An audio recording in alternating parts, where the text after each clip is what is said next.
Welcome to Harder Than It Looks, Parking Uncovered, a podcast that illuminates real solutions to common problems within the parking industry. I'm your host, Brian Wolff, CEO of Parker Technology, and in each episode, I'll introduce you to real parking pros that will bring their own tips, tricks, and best practices to manage what we all know is harder than it looks, parking a car. On the show today, you have got a very special guest in a very special setting. This is groundbreaking stuff. It's evidently Hoda grade. I've got Mike Simmons, the chairman and CEO of Tez Technology. So I'm going to read this bio. Mike, please try not to go to sleep while I read your bio. It'll be fun. I mean, there's a lot of good stuff in here, and then we're going to dig in on it, right? So Mike is currently the chairman and CEO of Tez Technology, a leading provider of digital valet, self-parking, and monthly parking solutions based in Plano, Texas, not Indianapolis. Prior to Tez, Mike famously co-founded T2 Systems in 1994 and led the company in the role as president, CEO, and chairman, growing the company to 325 people and $60 million in revenue. That's super impressive. The company was acquired by Thoma Bravo in 2016. So T2 is obviously the leader in providing mission-critical software, hardware, and infrastructure to the parking industry, and has been one of the fastest-growing companies in the U.S. Customers include some of the largest cities and most prestigious universities in the U.S. and Canada, as well as some of the largest parking operators in North America. That was for our non-parking folks, because everyone else knows what T2 is and what they did. So under his leadership, T2 has been recognized in the Inc. 500, the Software 500, the Deloitte Technology Fast 500, the Ernst & Young Entrepreneur of the Year, Indiana Growth 100, and as a company to watch, an Indiana company to watch. Prior to founding T2, we'll get into this a little bit, Mike's career included marketing, sales, project management at IBM, PepsiCo, and General Motors. Those are no small companies. He graduated from Purdue University, Boiler Up, even though I'm a Michigan man, and he graduated with a Bachelor's of Science in Mechanical Engineering. So Mike now, in addition to running Tez, he manages Jupiter Peak LLC, a family investment company that invests in early-stage technology companies, venture capital, private equity, real estate, and other business ventures. He has formerly served on the boards of Sharpen Technologies, Moment Path, TechPoint, and the Indiana Repertory Theater. He has enjoyed a long, productive relationship with Petra Capital Partners in Nashville and now serves on the Petra Executive Network as an advisor and board member. He's the former board chair of Junior Achievement of Central Indiana and the TechPoint Foundation. He also was a board member of the International Parking Institute for 8 years, which is now IPMI, obviously. His latest project, we're going to talk about this, is the Silo Auto Club and Conservancy. Centers around his love of collectible and performance cars in downtown Indy, where he lives with his lovely wife, Jill. Listen to me. That's my lovely wife. That's your wife. Your lovely wife is I do Liz. not live with your wife. Thank God. He lives with his lovely wife, Liz, and they both enjoy golf, skiing, and good wine, as well as spending a portion of their year in Park City, Utah. Whew. Mike, welcome to Harder Than It Looks. That was a lot. Thank you, Mr. Wolff. That was, I did nod off there for a minute. Are you done? I think I'm officially done. Okay, so the next thing we have to do is we're doing something a little bit unique.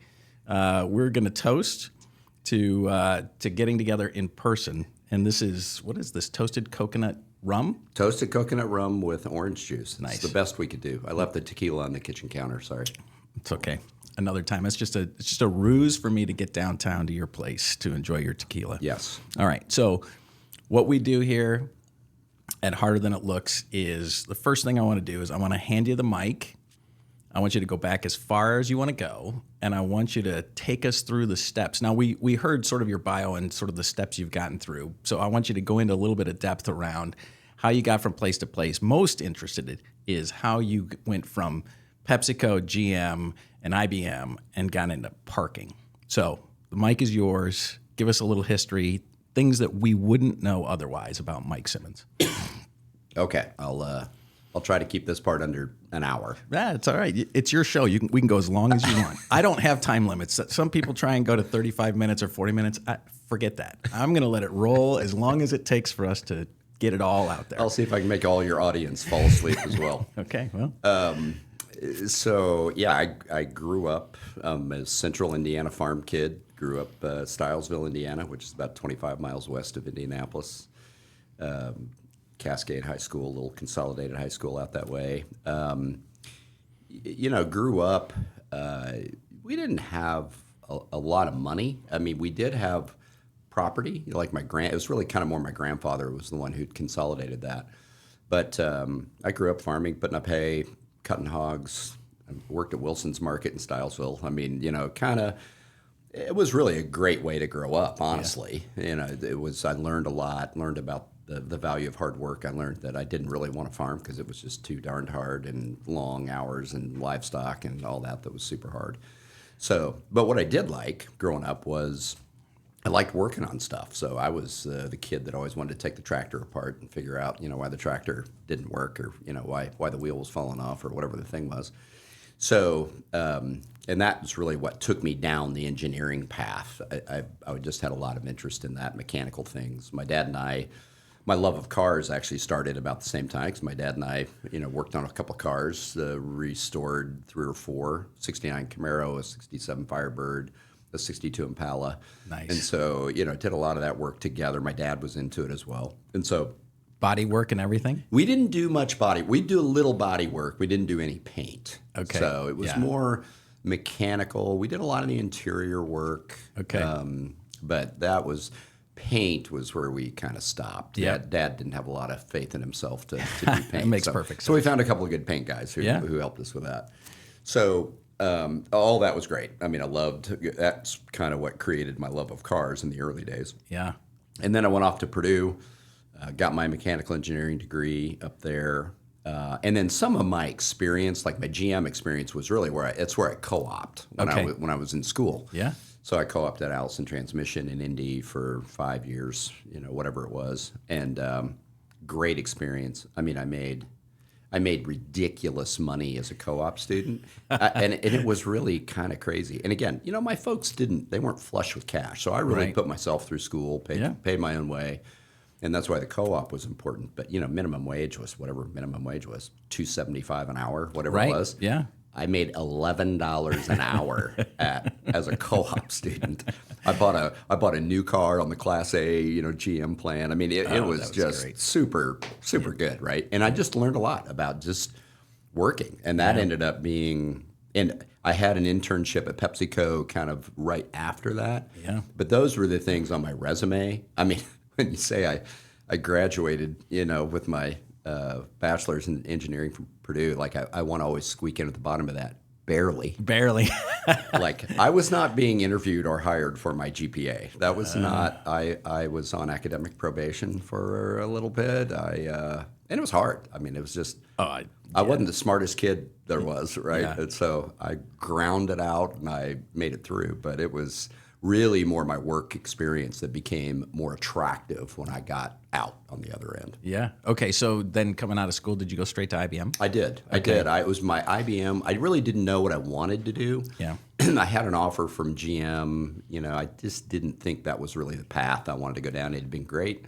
But what year was that? I graduated from Purdue in 87. Okay. So that was after the U.S. cars started getting their asses kicked, right? I mean, it was more in the 70s. By the 80s, they started to get their act together. Started to, but it was, 87 was, you think, Buick Grand National, right? That was kind of one of the more famous cars of that era. Yeah. But it was still not really the Renaissance days of American car manufacturing. That came a little bit later, though it was on the mend. Yeah, you're right. It was on the mend.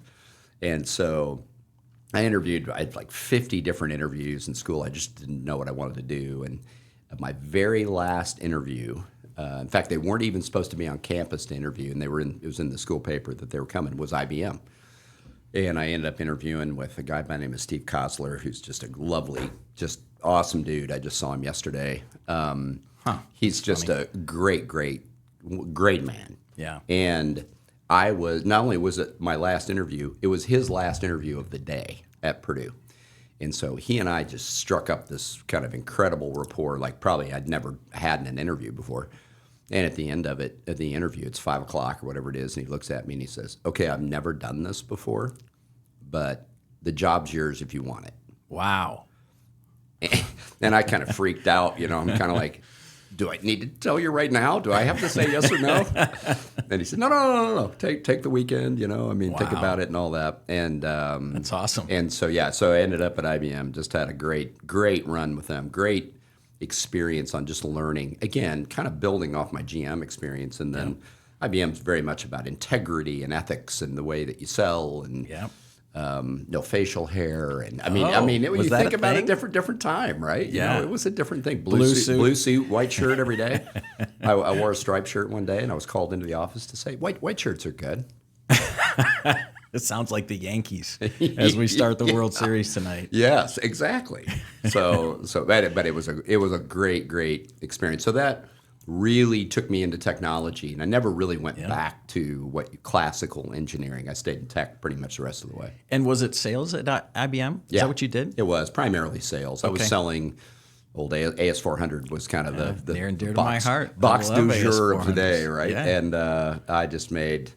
Again, I just kind of made, it wasn't like crazy by today's standards, but I made a lot of money for a kid right out of school selling this stuff, because most of it was commission-based, and I found out I was a decent salesperson, right? And I kind of did okay on that. So IBM was a great kind of first step right out of school. Yeah, so you have this killer combination. I've always talked about killer combinations of engineering with the ability to sell or the ability to interact with people. I'm on record, by the way, as saying that no engineer should ever run a company. Okay, because it tends to get ground into a fine dust around process, and they don't really get sales. And obviously, you've sort of broken the mold on that. So I want to go back to the farm piece. You know Dave Becker pretty well, right? And I remember listening to a podcast. We grew up about 6 miles apart. Is that right? Yeah. Okay. So Dave Becker is on record of a podcast. This is probably 5 or 10 years ago. He stole something, I think, from Ross Perot at EDS.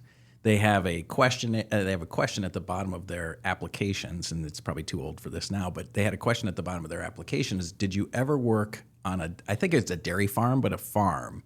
If you checked yes, they automatically hired you. You're advanced at least to the next level. You were automatically hired, because if you worked on a farm, they already knew that work ethic was there, and they could train you to do anything you wanted. So I suspect that's a good foundation for you. Yeah, it's just hard work, right? I mean, I still remember, my dad expected me to work, right? I was part of the farm when I was younger, and then he started paying me $1 an hour, and that was exciting when I got to that level. Yeah. And but yeah, it's just It does teach you I tried to go through the same process with my kids, maybe not as successfully. Yeah. I said, you need to go dig ditches, and I put that a little bit in air quotes.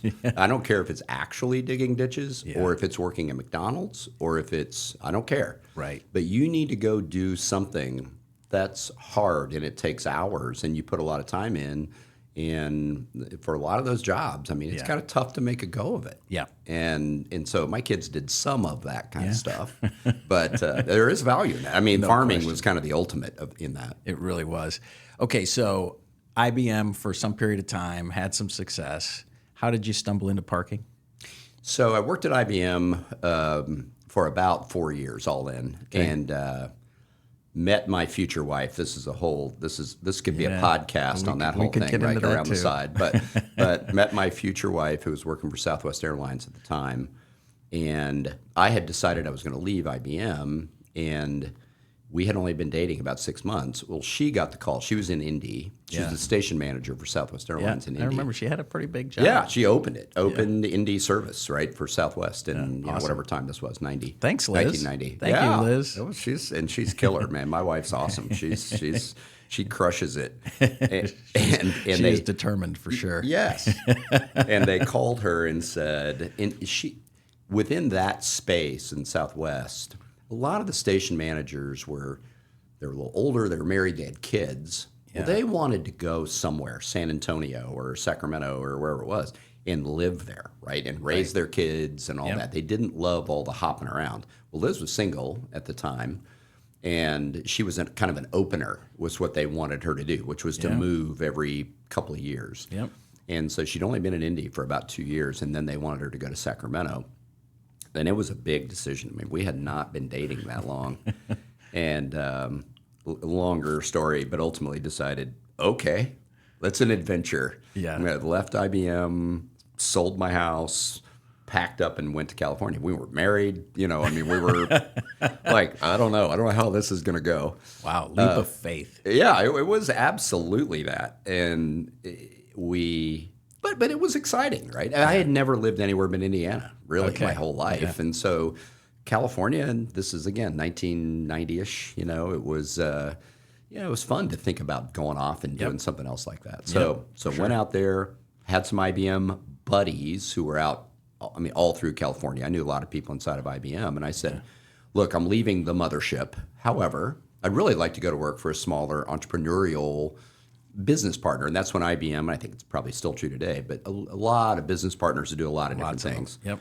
And so a couple of guys I knew that were in the Sacramento area connected me with a handful of these smaller 20 to 50 person companies that made the intros, all that, right? So I ended up going to work for a small company in Stockton, which is a little south of Sacramento, still kind of Bay Area. And you got to think about the era, right? I mean, this was 91-ish, 91. Yep. And there was off-the-shelf software was not. I mean, there was the AS400 stuff, right, and Mapix, and IBM stuff around that we sold. Yep. But there wasn't a. There was just the early days of off-the-shelf stuff. For sure. So these guys were more of a custom development shop. But the theory wasn't bad, was to build a thing for, like, one of the things we did was we had a landfill management system. Okay. And so it's hooked into the scale, and, trucks came on and you paid, and, all that stuff, right? Right. And they built it there was a series of 3 or 4 landfills that were in that area, and they built it for them. And then the hope was to take that and be able to resell it in other places, productize it, right? Perfect. Kind of. And so it was never very successful, that theory, unfortunately. And it's just what you found. But it was a great learning experience, right? Because what you found was it wasn't just about having a landfill management system. You had to go to the landfill management trade shows, and you had to have marketing collateral, and you had to have a customer group, and you had to write all these things. And these guys were really more, I get paid to write code, not I'm here, Brian, to sell you this $5,000 a year, $50,000 a year package. Yeah. And so it was a whole thing. And one of the industry's products they had was a little parking application. And they had about 20 customers, same thing, right? I mean, not really like, sold it. Mostly California customers, and probably 80% of our customers were in California. Sure. And I got to know those guys, and I knew a little bit about parking. I knew a little bit about landfills. I knew a little bit about we had a manufacturing canning system. And so I was kind of like the Swiss Army knife, right? Yeah. I kind of had to know a little bit about all these things. But it made it hard to really go all in on something. Focus is a good thing. It was, and we just didn't. You didn't have it. Right? This is kind of funny. We may come all the way back to Tez on that point alone. It's just, and it absolutely shaped my theories of things at T2, what I saw there. Yeah. And we ended up, then a couple things happened. Company decided that they were going to get out of the parking business. Liz got the call to come back to Dallas to the mothership Southwest headquarters. Okay. And so we were moving. And so I had already told my company, hey, we're going to move to Dallas. I'm not under a hard timeline. I'll help. I'll do whatever. I'm going to try to find something down there. And so it was all worked out fine. But as I went and got there, I had to reach out and tell some of our customers, hey, this is the strategic shift that the company's going through. I'm leaving, just for no other reason, physical move for my wife's job. And so then I had a couple of customers who came back and said, hey, and I had a good relationship. I had a personal relationship with these guys. That is the Mike Simmons way. And they came back and said, well, you're kind of hosing us here, right? Yeah. I mean, now we're going to have to go out and find another system and, blah, blah, blah. And so I ended up having a number of conversations with the guys. And they said, why don't you start a company? Why don't you do this thing, right? There's a market for this. We'll help you. And so I ended up, and that was really what generated it. Yeah. So I started thinking about it, and I thought, well, I've always wanted to start a company, but I mean, I'd been looking at, I thought somebody might like to do is build a softball park, right? You know, I mean, I was just kind of all over the map on, that kind of stuff. And I ended up reaching out to my co-founding partner, Steve Howard, ended up being at T2. And we had worked together at this other company, and he'd written a lot of that code. He'd kind of gone out on his own. Okay. And so then I called him up and I said, hey, what do you think about starting a company in the parking world? And he's a coder. He's a, little risk kind of guy. And so he's like a brother to me. I mean, we're still really, really close to this day. We don't talk as much as I would like, but, still kind of this brotherly bond of two complete yin yang. I mean, totally different things. Yeah. And the deal that I had with him was he said, okay, I'll do this with you under one condition. I'll write the code and you do everything else. and so I was sales, I was support, I was like all the things. Yeah. And that's how we kind of got going. Yeah. And that was in 94. So this is Steve Jobs and why am I blanking on the Wozniak? Yeah, Steve Wozniak, right? Yeah. That's kind of how it was. It was kind of the same thing. And Steve's just super intelligent. I mean, off the chain, smart dude. Yeah. And really good at writing very efficient code, but he didn't love having to go out when he was doing his consulting thing, having to go out and find new contracts and build the relationships. He was capable of doing it. Sure. It just wasn't his favorite thing to do. Yeah, you dragged him in when you really needed him, but otherwise you're going to build an organization around him. Yeah, exactly. Okay, so now I'm going to sort of skip ahead. I'm going to fast forward. And one of the things that I recognized, well, probably even before, but certainly when I got into parking, is this sort of cult following, this cult-like following that you created with T2. And so the question is, how did you do that? I wish I knew, because it's lightning in a bottle, and I wish You'd recreate it again. I'd be worth $1 billion if I could figure out how to crack that out of the bottle. The truth is, and it's funny, I've said this before, I didn't even know how special it was. It's when you're living in the middle of it, right? I thought we were doing a lot of good things. Sure. But man, I've done a lot of other things since then that have been way, way harder, right? Just so hard to build that, those same kind of relationships. So I would say, was I a kind of a classic entrepreneurial founder, kind of, cult of personality kind of thing, and that kind of began to shape the face of the company? Yeah, that was part of that. And I say that humbly. But what it allowed me to do, again, not really seeing it at the time, was I was able to hire and bring on board these incredible people that were like-minded, that were, we've talked about Maggie Verco, who I'm grateful that she just agreed to come on board at Tez and help out over there. Yeah, that says a lot about you. Super awesome, right, to have her on that. And she was like one of those people. Jim Solodek, Irina Goloshokin, Tim McGinn. I mean, there were a number of folks that I think the thing that we were good at it is, and it's funny, I apply this today. I have a lot of conversations. I'm pretty involved in private equity stuff today. Yeah. I talk to a lot of people, men and women, who are looking at bringing private equity in, selling a majority interest to private equity, et cetera. And I had my first private equity experience was a very, very good one. In fact, my first couple were. But I would apply this back to the early days of T2, and people ask me, well, why was it good? I said, it sounds simple, but they did what they told me they were going to do. Yeah. It's like, well, that doesn't seem like that's earth-shattering. It's amazing how many times that doesn't happen. Yeah. And I think that was a little bit of the core at T2. I think we were, and a lot of that, tying it back, came out of the IBM thing of taking care of your customers and integrity. Don't lie to anybody. If you're going to tell somebody you're going to deliver it a week from Tuesday, don't deliver it a week from Wednesday, right? Yes, exactly. That stuff. And we were not, T2 was not perfect, right? I mean, we made plenty of mistakes along the way. But I would say generally we were very good at that, and we had people Deb Healy was another one, Laura Lear. So, I mean, we had a number of folks early on who were fanatical about taking care of our customers. Yep.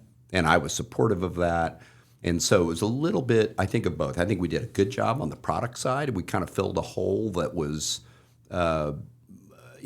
all the technology was changing at that time. So some of it's just dumb luck, right? Yeah. You look back on, you go, oh yeah, that was pretty good. We did that right then. Yep. Right. And so it was a little bit of that. And then, but I think we had a team that was very, very good at taking care of customers. And I think, I certainly hope that's still true today. I'm not too connected with the company these days, but it was that was really fun to be able to do that. Saying that you were going to do it, because I heard more than a few stories, even when you were at T2, where Mike said, "What? Okay, well, I guess we're going to go do that." I tried not to do that too much, but I'm sure there were times. Yes. Oh, there were a couple of big bites we took, like getting into the whole parks world and some of that were. They were big leaps of faith. Yeah. And some of those decisions, we made plenty of bad ones along the way. And we went down the path on a couple of things that we said, no, this maybe isn't the right thing for us to do. Let's pull back. Yeah. So let's go there real quick, and then I want to get onto Tez. So again, from the outside in, and I've Tim again has done some consulting for us. What is so obvious, just through Tim's eyes, is the culture you built at the leadership team level. And of course, I'm sure that permeated down. So just talk about sort of the methodology around finding good leaders, figuring out if they see the world the same way you do, and then sort of the magic of what I would call alignment.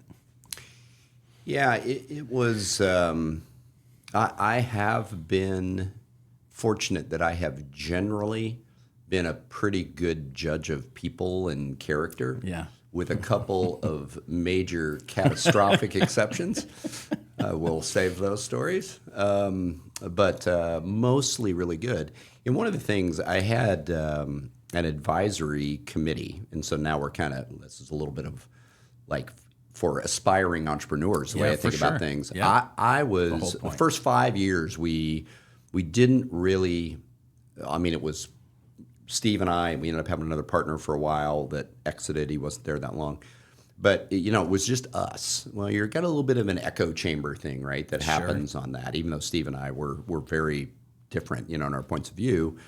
But eventually we took on a little bit of outside capital. So when we were going to more of a subscription model from perpetual license, and we brought in a little capital. Well, part of that was we had to build an advisory team. And that was Mark Hill.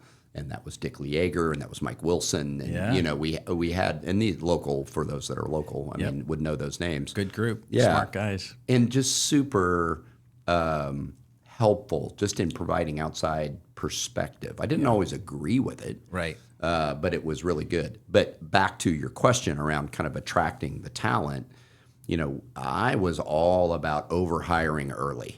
That was my That's interesting. general model. Wasn't always true, but for the most part, we had a team. The team that ran the company when we were 10 million in revenue, 10 to 12, was the same company that ran the company at 65. Same team that ran the company at 65 million. Okay. And so, a lot of times companies go through a period where all the management turns over because they can't kind of get to the next level. Certainly true for founders. Yeah. I was probably one of the rare founders to go from 0 to 65 million or so, over that time. But the advisory group, would say, I want to bring in this person who's going to make 2x what anybody else was making. Yeah. And they'd say, are you sure? That seems like a lot to spend on Billy or Susie for, when we're trying to figure out if we can make payroll a week from Wednesday. Yeah.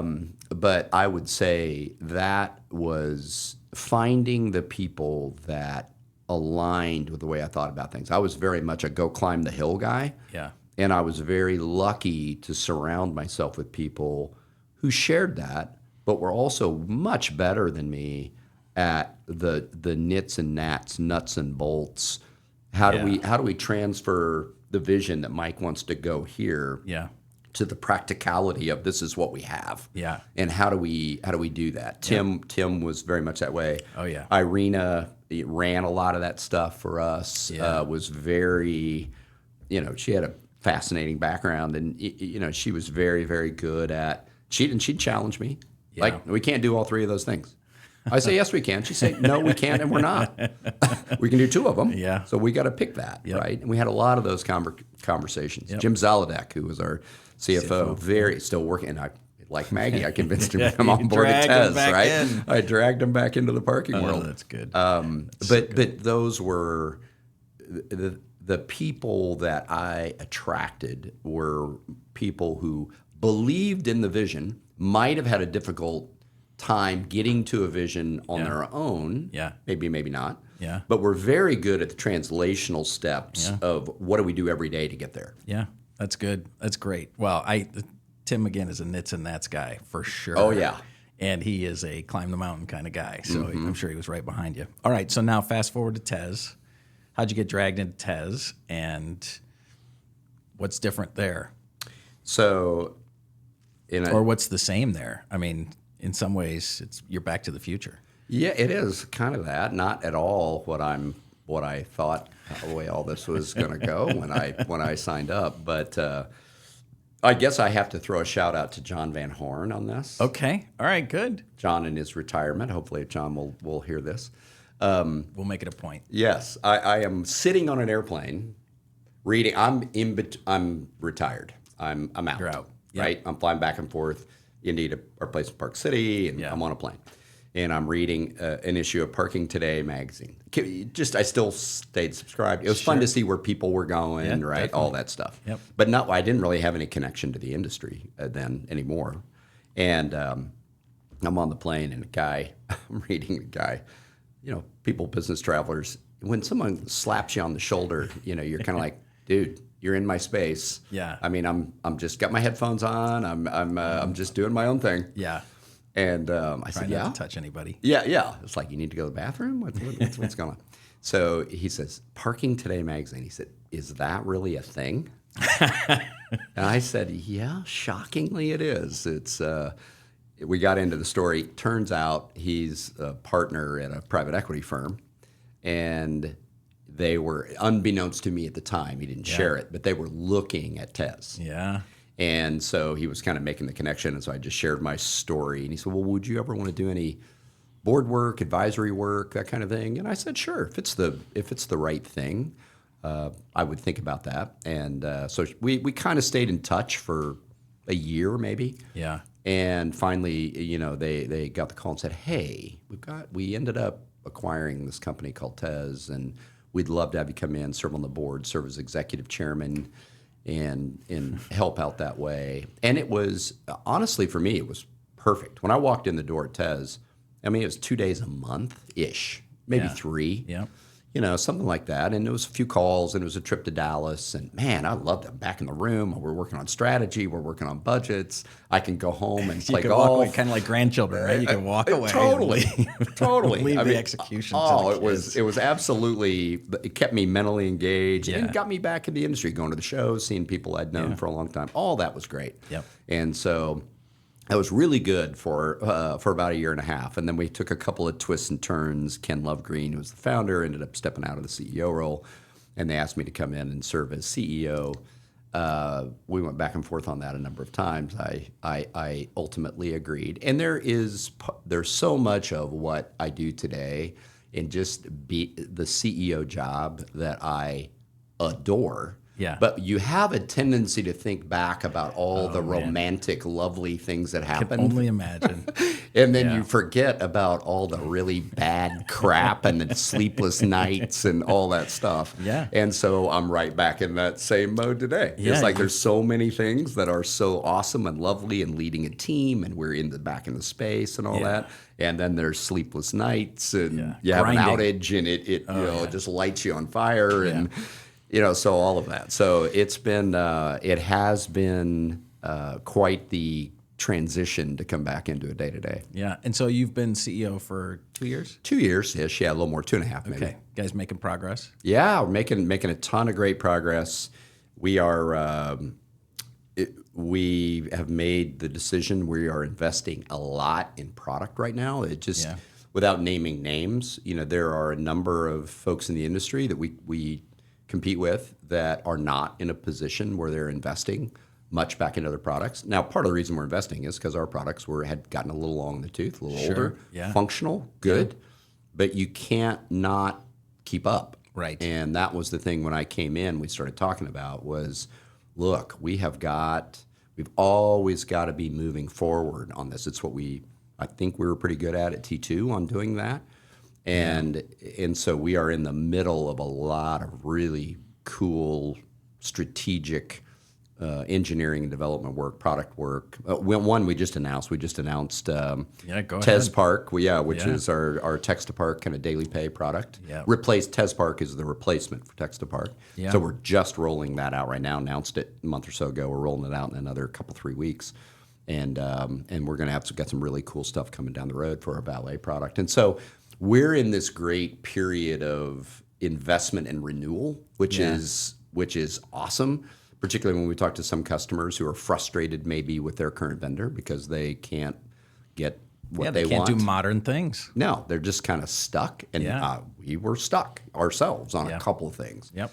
And so that's when we just decided, you know what? No time like the present. And our private equity guys, Tritium Partners, has been super good partner. They've invested with us in that. And there's some tough decisions, right, around those things, around how much do you put in and what do you do, and they've been really great partners to us. Yeah, that's good, and just the relentless prioritization, I would imagine, of what goes first and what goes next. It's tough, but the industry is changing so fast. You have to keep up. I know that there are some bigger companies that are probably struggling to get ahead just the same way you are. So it's difficult. I mean, you look at. I look at T2, right? And it's just, I know because I was there, when we were at 60 plus million in revenue and we had acquired digital and we'd acquired a couple of other companies. We'd brought out the Parks line. I mean, it gets, it goes exponential on the amount of work that you can do or that the market would like for you to do. Yeah, I can see it. You don't have infinite resources. Yeah. You got to relentlessly prioritize. That's a good word, right? Around what you're going to do and what you're not. Yeah. And it's just the bigger you are, the harder it is. We're still relatively small. Yeah. So, for mid-size. And so it's easier for us to be able to do that than for some. Yeah, battleship versus aircraft carrier. Yeah, that's it. That's totally it. For sure. Okay. So, congratulations on your success at Tez. I think the other element that stuck out at me when you were talking about Lovegren. Yeah, Ken Lovegren. So was the founder. Prolific inventor. Right? Crazy, awesome, smart dude. Yeah, and so, but it's classic, right? You have this prolific inventor, and at some point, somebody's got to pick something off the shelf and say, okay, we're going to focus on this. Yeah, and the story I'll tell on Ken, his first company. I think it was officially his first company, was he invented the restaurant coaster pager, which is just this who comes up with that, right? I never would have thought about anything like that, right? Yeah. So even though I feel I'm entrepreneurial in nature, there are some things you look at. I mean, Ken's more, I would call him an inventor, right? He is, which is a little different than I think an entrepreneur. There's some Venn diagram crossover, but he's very much that way. Yeah, new ideas. Always, constantly. Yeah. And that got us into a little bit of trouble. I'm not outing Ken, but you lose focus. You do, right? And we did that on a couple things, and we invested a lot in a couple things that were just from an industry and a market standpoint were I didn't believe they were the right thing, and I plenty of others, that kind of didn't either. But Ken had a vision, right? Yeah. And Ken is this kind of inventor dude that's like, we're going to go do this stuff. And could it have worked? Could it have some of those things worked out? Maybe.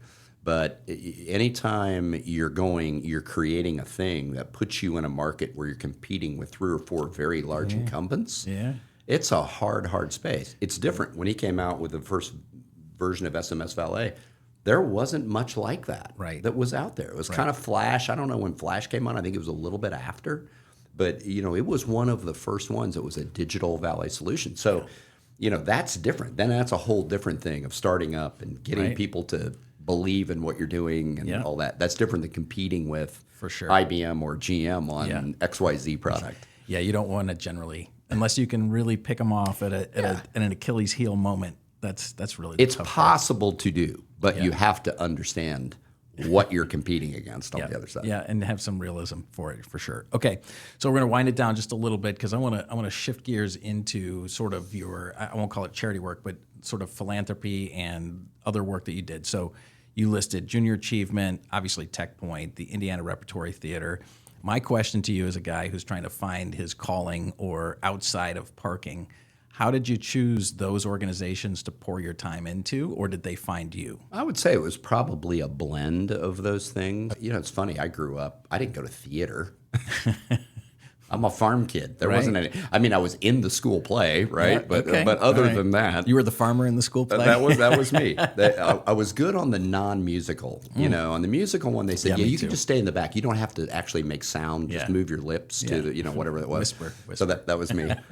But I enjoyed theater. Liz really enjoyed it, and so we got to be close with Stephen Stolen was the executive director, I think, at the time when we got involved in that, and so it was just kind of more of a thing that I thought, this is something I don't really know anything about. I don't know how it works. Yeah.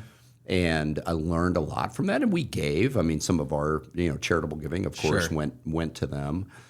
So that was really cool. JA was more the entrepreneurial element, right? Right, JA was kind of embodied entrepreneurial culture for that period, and so we were very involved with JA for probably 8 or 10 years. And then the thing that I'm really in the middle of now, it's really my main thing, I'm winding down on it, is I'm the board chair for the Central Indiana Community Foundation locally, which we're $1.2 billion big. in assets and Huge organization. have a huge impact, right, in Central Indiana. And that's been challenging because Brian Payne ran that for 23 years, just retired.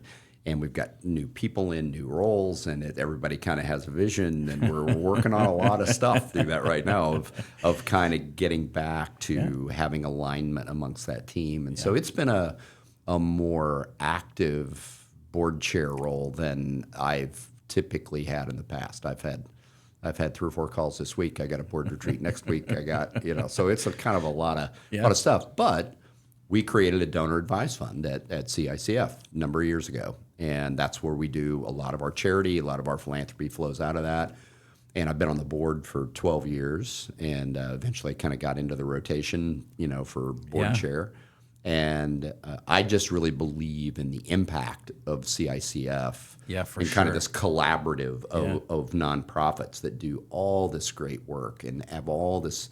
It's not just monetary impact, but it's people on the ground, boots on the ground kind of thing that our folks do, and we support plenty of other organizations that even do more of that, and to kind of multiply the impact of the dollars. Yeah, that's good. Force multiplier kind of stuff. Yeah. Yeah, good for you. All right, so now let's talk about your passion. Let's talk about Silo. Okay. Where did that come? Well, I think I know where it came from, so maybe you should tell us all. You needed a place for all of your cars, right? That was ultimately where it started. Okay. Yeah. So, I was able to, I've always been a car fan, going back to, farm days, and got to the point where I went from having, no money at all for anything to even the early days of T2. There were plenty of days of that.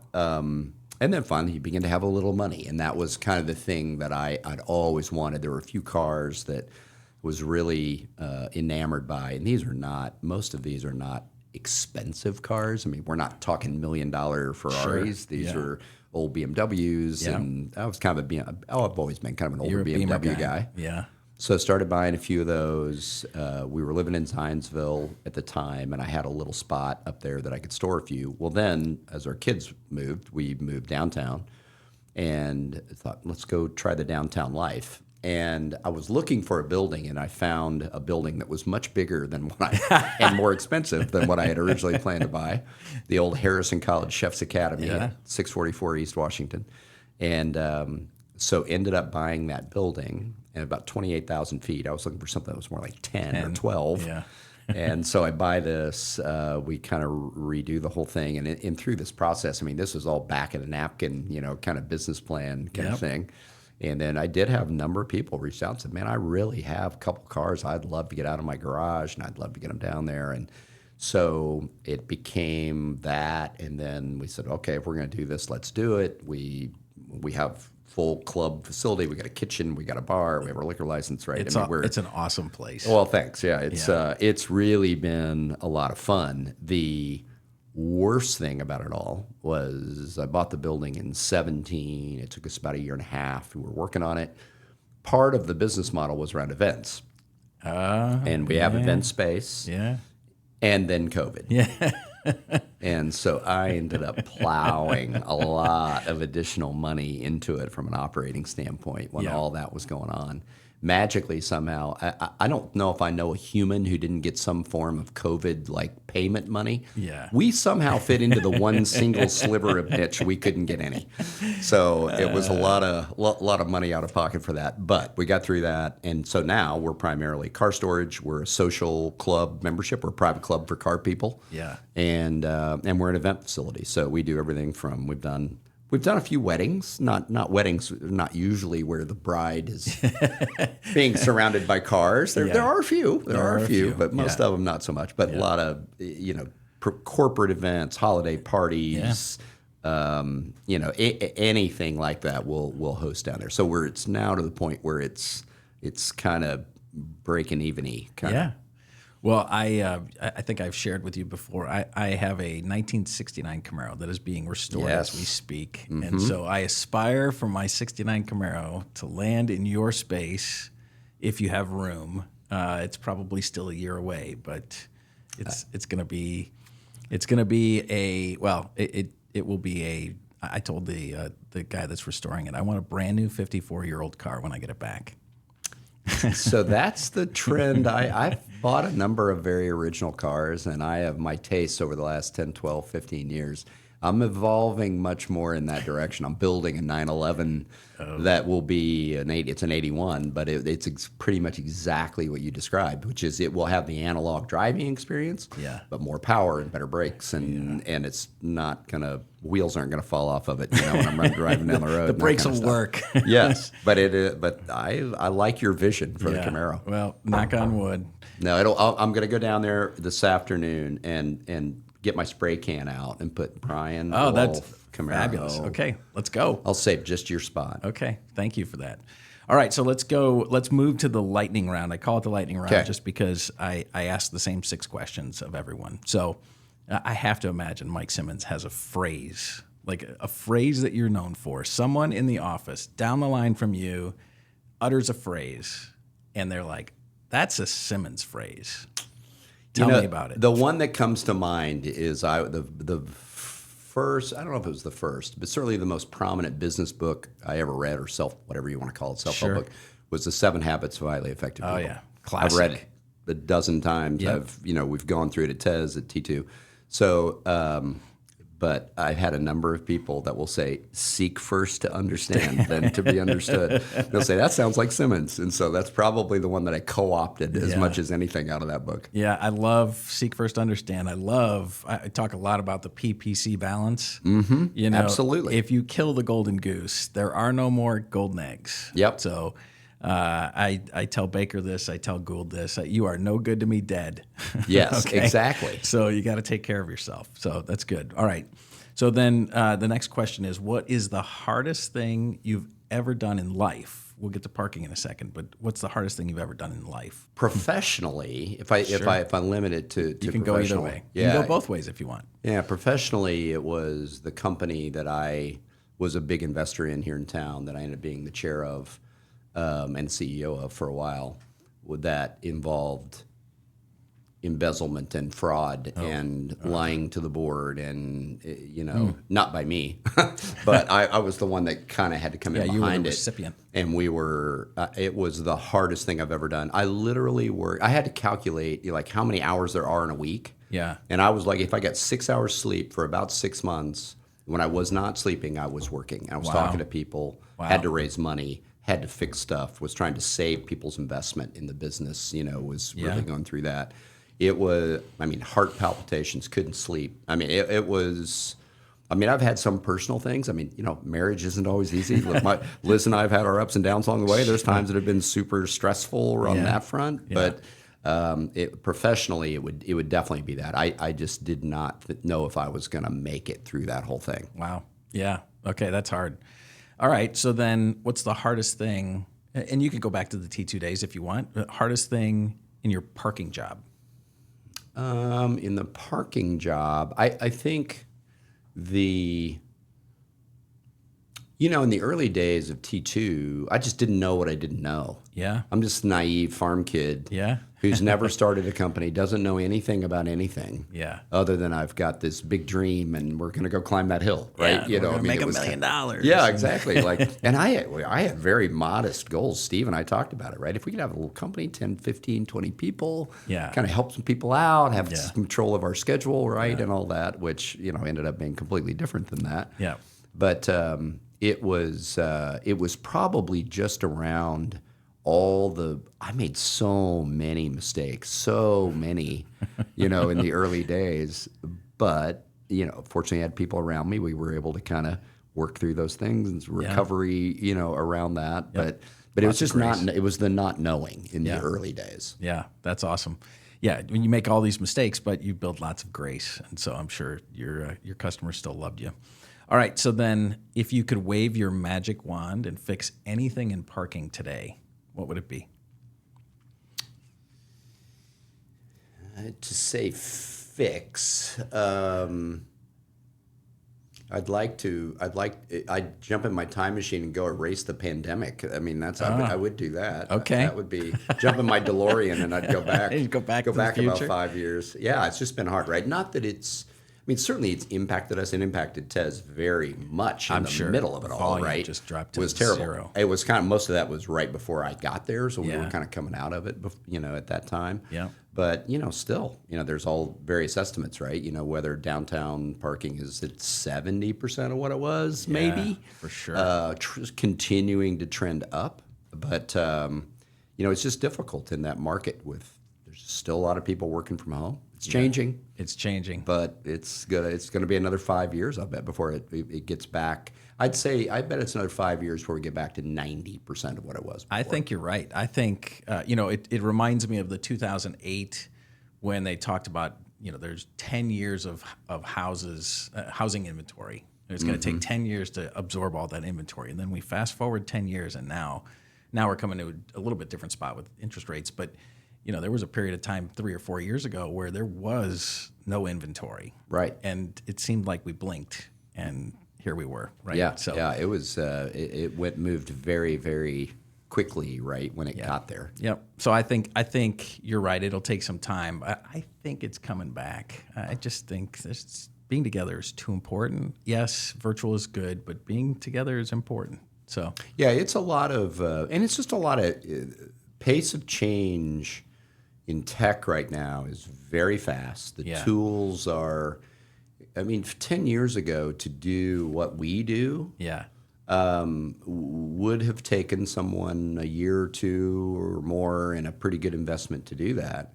Man, there's every day pops up a new competitor. It is two really guys hard. in a garage at Georgia Tech who say, I hate this parking thing. Let's just go create this parking thing that does whatever. Yes. And now the questions are longevity around that, right? All those and things. all that. But you have to get through the noise. We just talked to Todd Tucker about that. He was like, the hardest thing about selling tech in parking today is getting through all the noise and looking different in the end and having some stability. Absolutely, and that's one of the things, right? That's one of the things we have at Tez is we've got some longevity around that, right? We've got some industry reputation. Yeah. It is tough. And the early days of T2 was totally that way, right? Yeah. And there were 2 or 3 incumbents that were out there, and we had to fight for attention.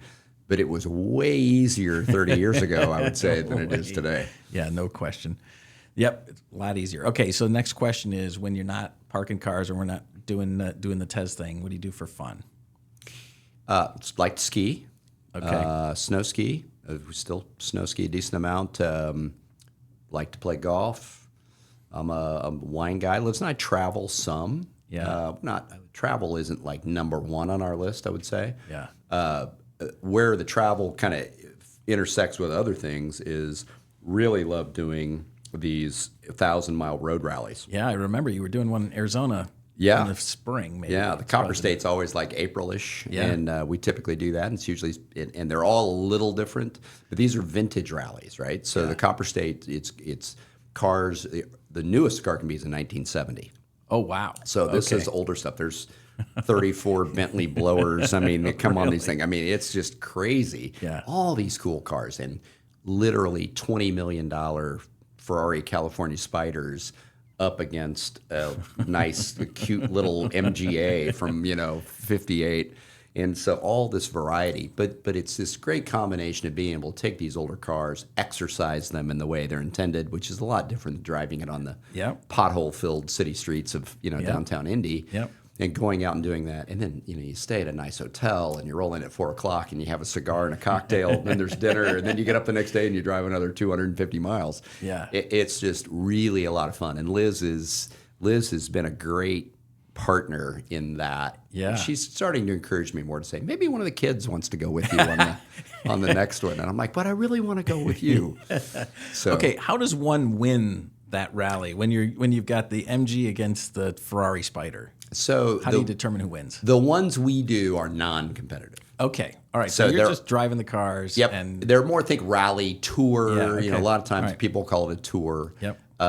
There are time, speed, distance rallies, and you see sometimes the old cars will have 3 stopwatches on the dash, right, and all that.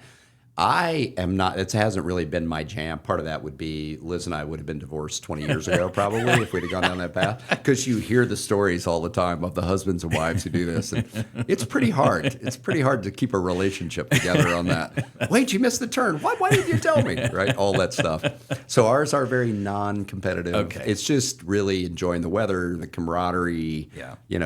Getting the old cars out, and I'm able to kind of rotate through some of my cars and get them out and drive them. So it's really been a lot of fun. Yeah, that's awesome. Okay, last question. What are you most proud of? And you can have a couple of different answers because most people have personal and professional, but you can meld them together. It's your show. I would say personally, I'm sure like 85, 90% of the people that are out there, Liz and I have certainly had our ups and downs.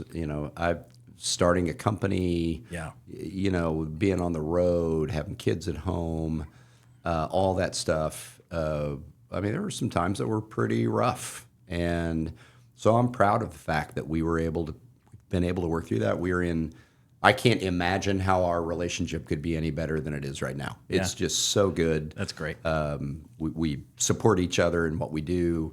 We've got 3 great kids. We've now got a couple of grandkids. So the family component of all that, I'm glad that we survived it. Half the people, half the marriages in the world don't. And so I'm proud of the fact that we were able to get through that. That's good. Awesome. All right. Well, I think I put a little timer on here to see what timing we had. Oh, so 50 minutes. That's perfect. So thank you for taking the time.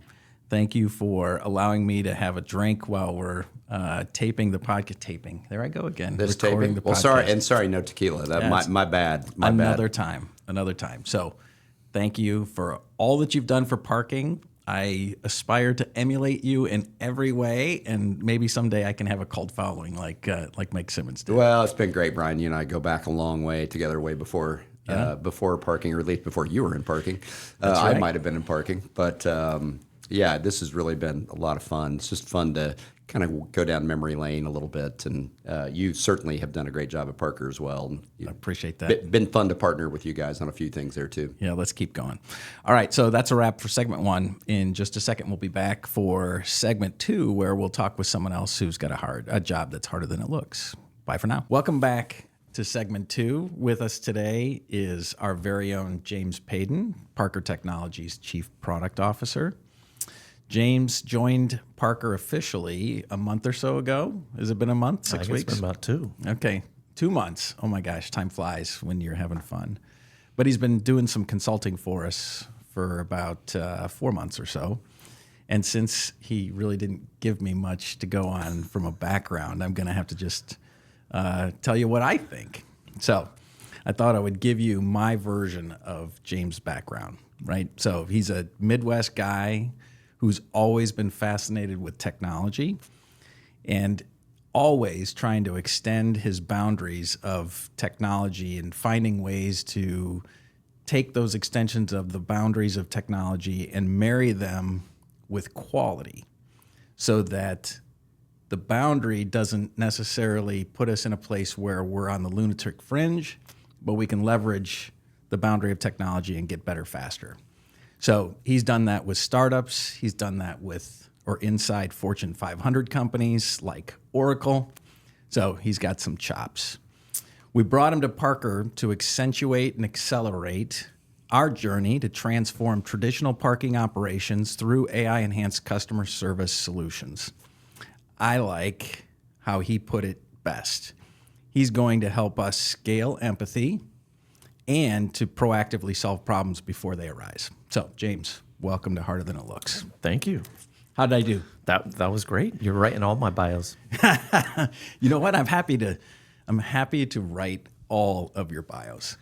So the first thing I want to start with is you had choices, right? So you had a great run with expected behavior, and you decided that you were going to go do something different. Thank God you did. But you had choices. So tell me why you chose Parker. So Parker, I felt like was pretty easy. You've built a great company with great people, and first and foremost, that was the attraction there. The parking industry perhaps was a little bit of a larger jump for me. I love it. But I got there pretty quick when the more you talked about it, the more we looked around. But there's something about where parking is today that I find really exciting. The whole industry is going through a lot of change, and that means a lot of opportunity. There's a lot of opportunity in the mobility and transportation side.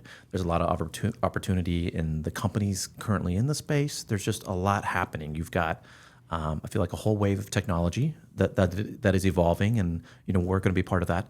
And there's a lot of private equity interest. There's a lot of consolidation. We were at the show at MPA earlier this year and walking around the trade show floor, and we see a lot of companies doing a lot of the same things. Right.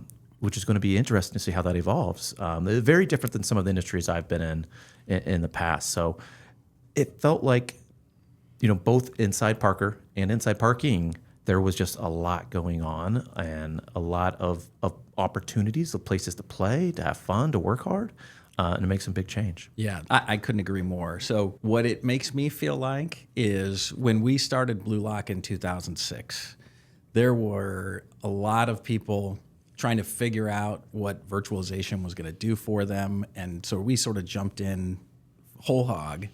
But what happened from 2006 to even today is this transformation around speed, around ease of doing things, around customer convenience. I mean, today you could build an entire company in 5 minutes or 10 minutes. I mean, at least infrastructure-wise, and probably go out and get a bunch of freelancers, or maybe not even then. You could build a bunch of bots to do a bunch of work for you. Yeah. And I think we spent the first 8 years of Parker's life building a sales and marketing engine. And now I think we need to take the next 5 or 6 years and build a technology engine. And so from my perspective, we're just replicating something that's already happened in technology. You've already seen it. And so I'm interested in your perspective on some of the things we could do. Yeah. So, I mean, first and foremost, I think Parker's in a great spot at a technical level. You and your team, Tammy specifically, have built a fantastic product. It operates very well. It operates at scale. It operates reliably. But where I see the opportunity is within all these changes within the parking industry. We've gone from what seems to me, and again, I am new to parking. I've been here about 3 months, so I'm learning a lot. But my perception is that we've got an industry that's full of established companies, right? Yeah. Parks equipment manufacturers. And they've been sort of doing the same thing and building the same equipment. And we've been operating the same way. And they've all sort of been in their little siloed walled gardens. And all at the same time, the whole industry's looking up and looking around and realizing this isn't going to work. Right. This doesn't work with technology. It doesn't work with the way the economy works. It doesn't work with the way that transportation and mobility is going to work in the future. with the way cars are going to evolve and driving is going to evolve, that real estate's going to evolve. And so I think the entire industry is sort of waking up and saying, okay, we've got to integrate with each other. Our systems have to talk. We have to share data. And a lot of these people are competitors, right? A lot of these people compete with each other, and that makes integrating hard. And so that's where I think Parker can drive a lot of value, and we drive a lot of value today by being able to integrate across apps and equipment and providers and provide a seamless, service that helps on the customer support side. So there may be opportunities to expand to other areas in the future, or we may just keep charging ahead and just delivering great customer support. Yeah. You talked about delivering empathy, and I think ultimately that's what we do, right? We deliver empathy to a motorist in the lane, off the lane, and off the street, on the street, all the above. And then we're trying to see how we scale that with technology, how we make that go further, faster, and be more cost effective and be faster and easier, more pleasant experience for the motorist by being interconnected with all of these systems. Yeah, I've talked for a long time, even on other podcasts, about the value of connecting the systems behind the scenes. The parking operators, from my perspective, and it doesn't matter who's operating parking, they are attempting to cope with this digital change, and they have to make choices. And I've always believed that in many circumstances, we can actually make it easier if we connect the systems behind the scenes and use the systems that are in the hands of the consumer already to make it easier to transact and get all of the messiness behind the scenes so that the people parking cars can continue to park cars. They can use technology that's in the hands of the consumer and worry less about picking the right technology at the right time to get done what they need to get done, which is really to get the people in the facility or on the street off to their gig, off to the event that they came for in the first place. Mm-hmm. So interested in your perspective, maybe more one click down from that. If we take all the messiness behind the scenes, it makes it easier ultimately for the consumer to just use what's in their hands, right? So it might be, maybe the question is, where have you seen it work before, and how do you think that applies to what we do today? All right, well, I'll answer something. We'll riff. Yeah, let's riff. So yeah, sure. Anyway, all right. I think when we look at how this affects consumers and motorists, what they're looking for is a seamless experience, right, where they can make choices and their choices don't affect their experience. And so when we talk about integrating things behind the scenes, we're talking about payment apps. We're talking about EV charging. We're talking about how they exit, when they exit, gateless, non-gateless, all these things that I think the parking industry is wrestling with, and the motorists just don't care, right? They want to get where they're going. Yeah. They want to not think about it. They're not going to read any of the signs. That's true. They're not going to think about it. And so that's where the integrations start to make sense, where if we're talking with a motorist that has a problem, we're able to solve their problem, whether, again, that's charging, whether that's in the lane, off the lane, and connecting all these systems together. So, an example of where I see this starting to work, and I know there are places that are more ahead of us than others, but just the local sports arena. Someone was telling me how LA's arena is incredible. I've got to go to LA and check that out. But even in the local Indianapolis Pacers arena, you're starting to see technology enter work where the motorist has choices. I can order things on my phone. I can scan my phone as I walk into a self-serve, almost a mini grocery mart, right? And pick up my beer, pick up my food, my snacks, and then just walk out. It's that kind of experience that people are going to begin to expect from the parking industry. And I think everyone in the parking industry knows that. I'm going to drive my Tesla in the garage, and I may or may not want to talk to anybody. Right. It is how do we support that experience across multiple vendors and multiple platforms, where I think the Parker is going to be looking to move to. Yeah. Okay. All right. So now let me I'll take a half step back and ask you to tell us about the pivot that you took Compendium through. I think that's where you were talking about in the example that you threw out to me. So. Because I think it involved both some internal change, but it was also more important once the pivot happened to expand the value that the company brought ultimately, and then Oracle acquired you, and then you were off to the races. So tell us about that. Yeah, a very, very similar situation where we had a company that that had some very rapid fans. It had some very happy customers. But the industry was going through a shift. It was going through a change, and we were trying to figure out what does that mean for us. We had built a blogging platform primarily for SEO, and in many cases that worked, and in many cases SEO had evolved, and it wasn't enough simply to publish content. There was link building, there was PR campaigns. There was a lot going on that we could not affect, that drove or didn't drive, in some cases, our customer success. And at the same time, we could see where the market was headed, right? We're trying to skate to where the puck's headed, or whatever that analogy is. Yeah. And it's the same thing happening here, right? I think the whole parking industry has a rough idea of where we're headed, and we don't know how we're going to get there. But that's what we did. We tried to envision, 2-3 years ahead and say, okay, what is the product that the market's going to need to accomplish our goals? And then we set about building that product. And what made that a little bit harder than it looks is we didn't build a new product. We didn't throw away our existing product. We didn't throw away our existing customers. They were still getting value off the product. They were still obviously customers and valuable to us from an economic standpoint. But we tried to rebuild the airplane while we were still flying. And that was hard. It was a lot of fun.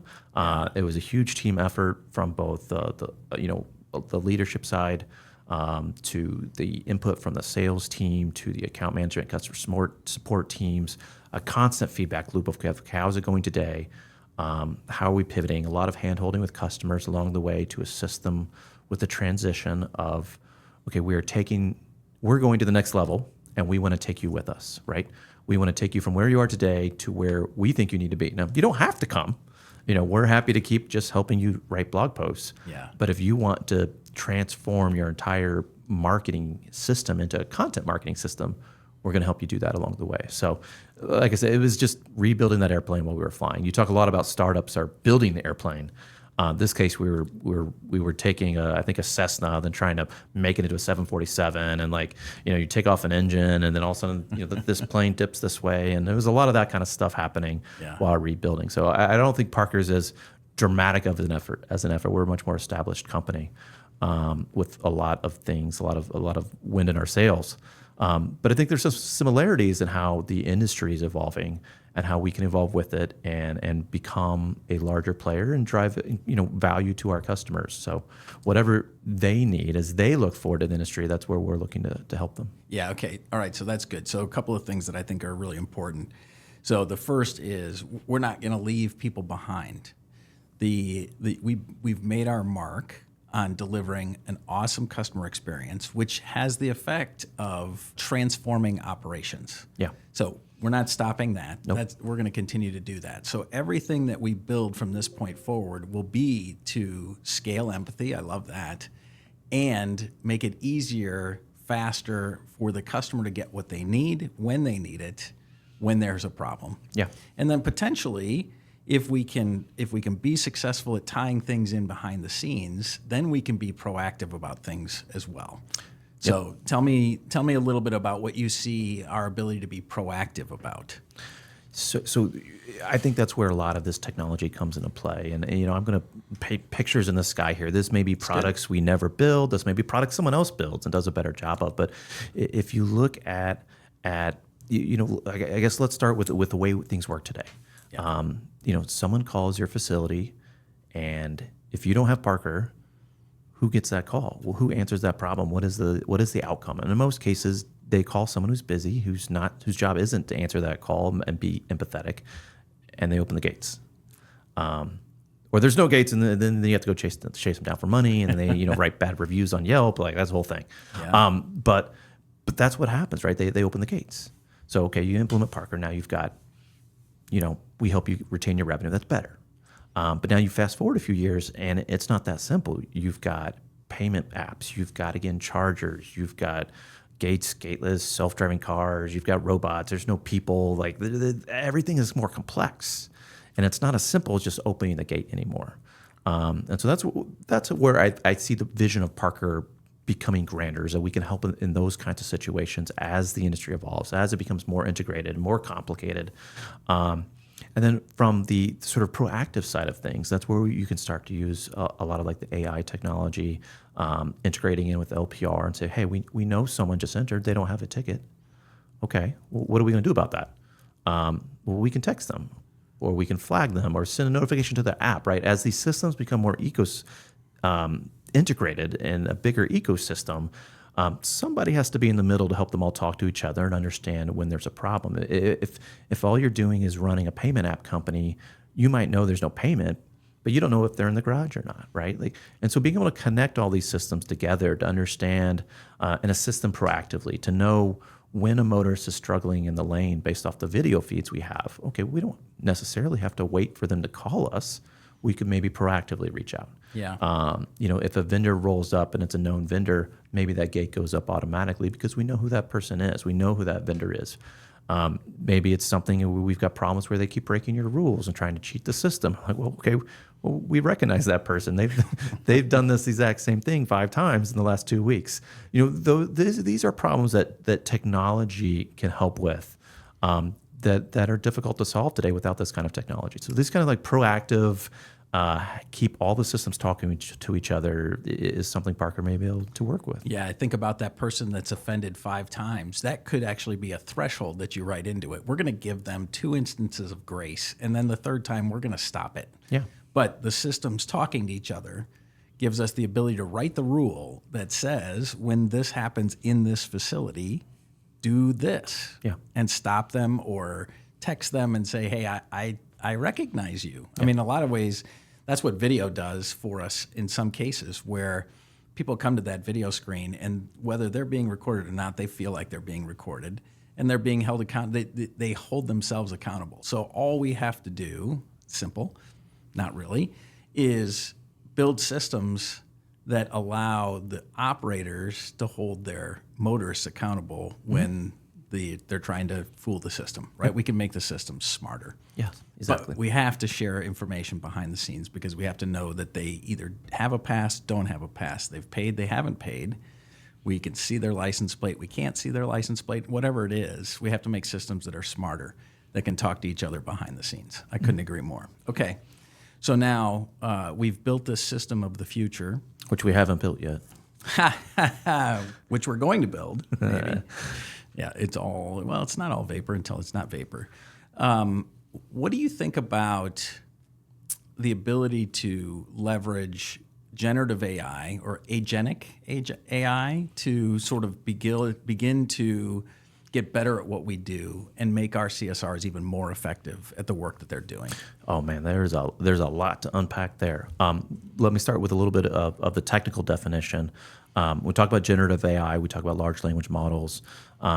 Those are giant black boxes of sort of the understanding of how words and meaning connect together, and they're used to generate things. They generate meaning in words, sort of one word at a time. So that's why it's called generative AI. It's generating a word or generating numbers that they turn into voices and words and things like that. And then when we talk about agentic, that's when we start having one generative AI talk to another generative AI and sort of help us compute things, do things. So we're going to start hearing this word a lot more in the future. It's sort of the word of, I think, the next 12 months is these agents.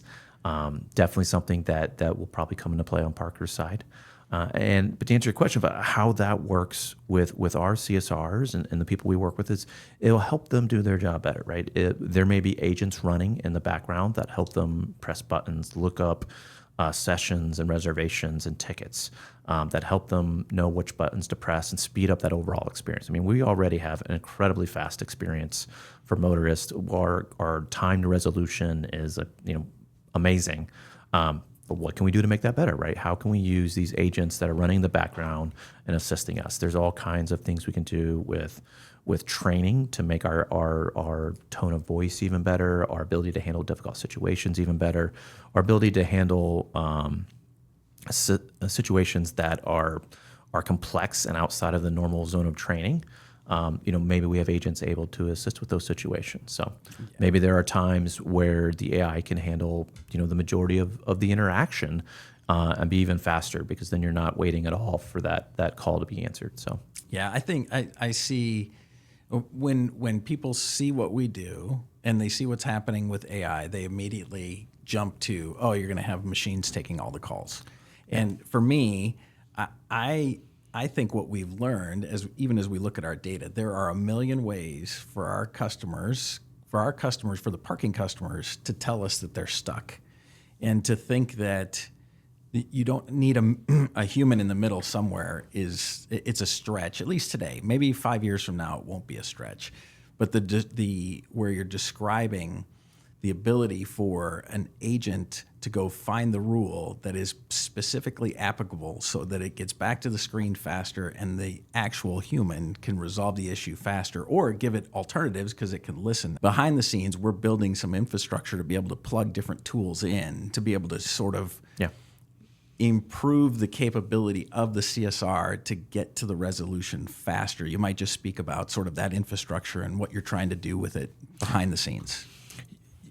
Yes, and in a large part, I want to back up a little bit to even the first question you asked about why I joined Parker. It's because, from a technical perspective, I guess what excited me is that we have this unique combination of people and data. We have people that answer calls today that do an immense amount of quality assurance and QA and testing on our CSRs, on our calls to ensure that we deliver high quality service. So it gives me, from a technical perspective, an amazing backup where I know that if any of my robots ever do anything wrong, it's going to get caught by our QA team. That infrastructure already exists. Yeah, that's good. So it enables me to have, we already have a high bar. And so I know what my bar is. We already have the infrastructure in place to measure and make sure we maintain that bar. So anything we do on a technical perspective, all that infrastructure to scale up to that bar, to test that we're at that bar, that already exists. Yeah, there's infrastructure there. That's good. So that is just so much better than me just flying blind, being like, I don't know, I think it works. It sounded good that time. I don't know if it sounds good next time.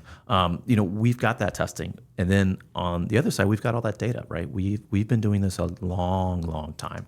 And we have a lot of data on how calls work, how interactions go, what all the various scenarios may or may not be, how people react, how different technology systems work. So we have all this data sitting there that allows us to train the systems that work better.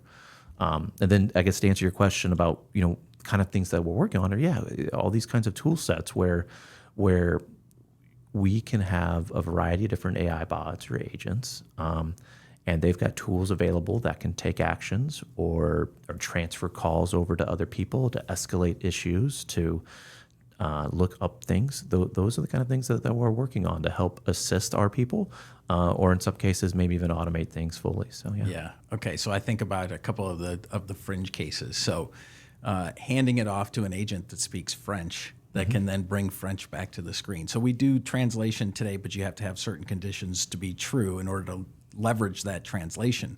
I think in the future, what I think I'm hearing you say is that capability could be applicable across the spectrum of all of our customers. And that's just one example of how you plug in, you build an infrastructure to plug in the tools that then bring the tools back to at the right time to be able to deliver exactly what the customer needs at that moment.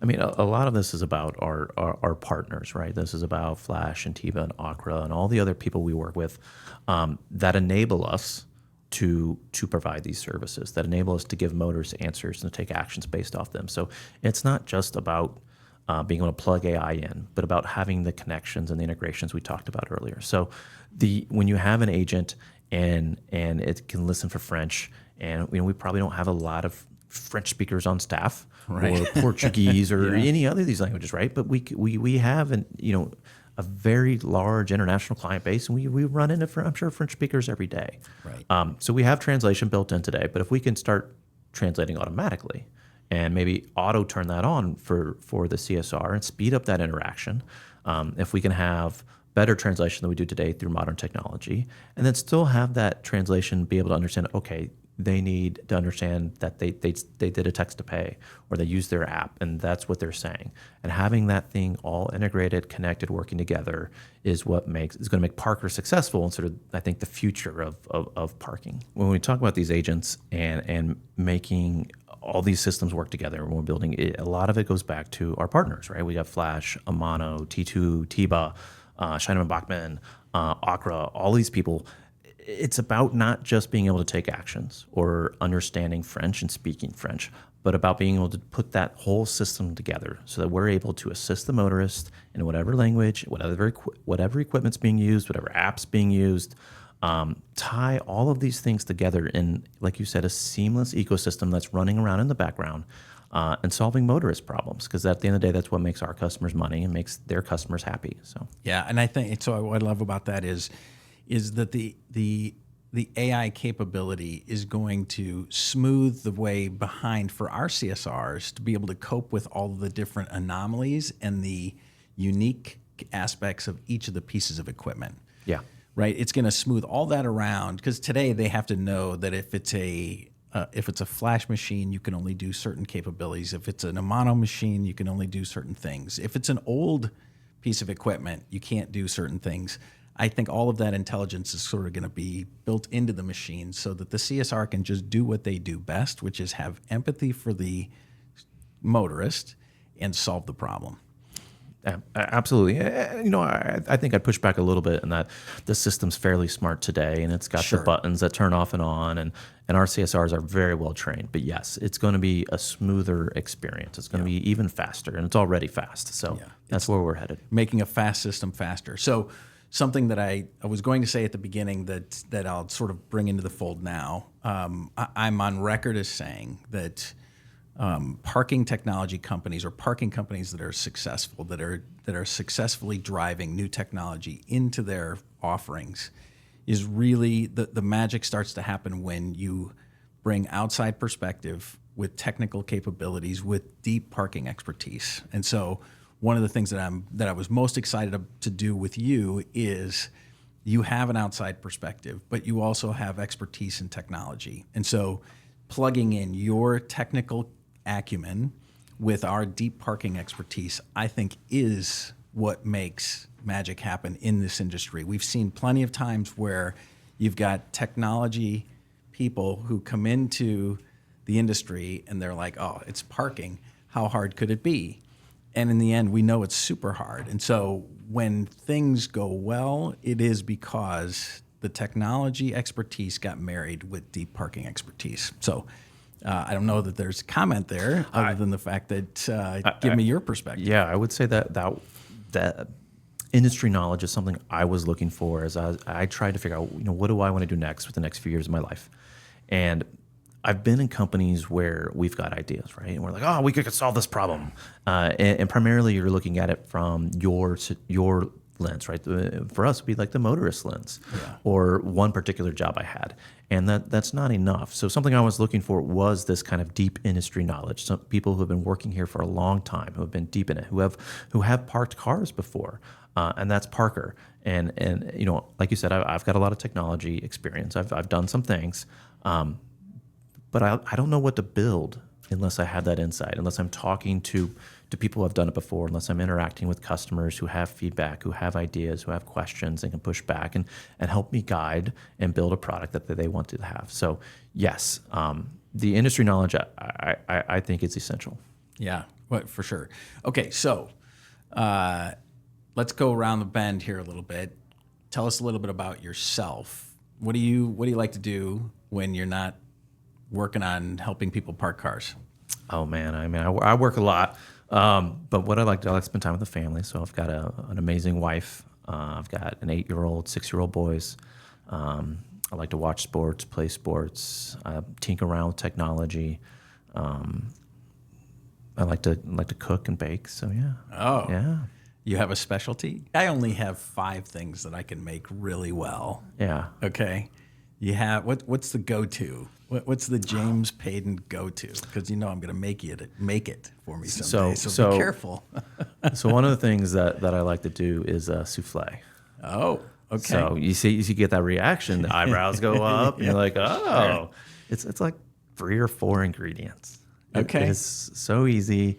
And so I'll press people to be over for dinner. I'm like, let me whip up souffle. And that's my go-to. It's so easy. But it sounds fancy. Yeah. And it's got the French name, and you don't see it very often at restaurants because it's a pain in the butt to do on demand. It takes a long time to cook. So you can't do it in a restaurant setting very easily. And so only the nicer restaurants tend to have them. But it's actually very easy to do at home. Oh, So, there's a pro tip for you. yeah.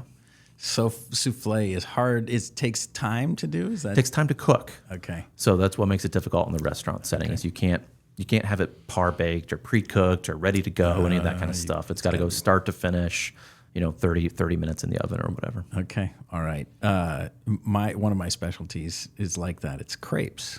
Yes. So I like to make crepes. All right. Okay. Well, you do crepes. I'll do souffles. Okay. And we'll have some fun. We'll go all right. roll around. All right. So what didn't I ask you that I should have asked you? I think it's less about what you're asking me and more about maybe what I'm not asking you. Okay. I've talked a little bit about where I see the industry going. Yeah.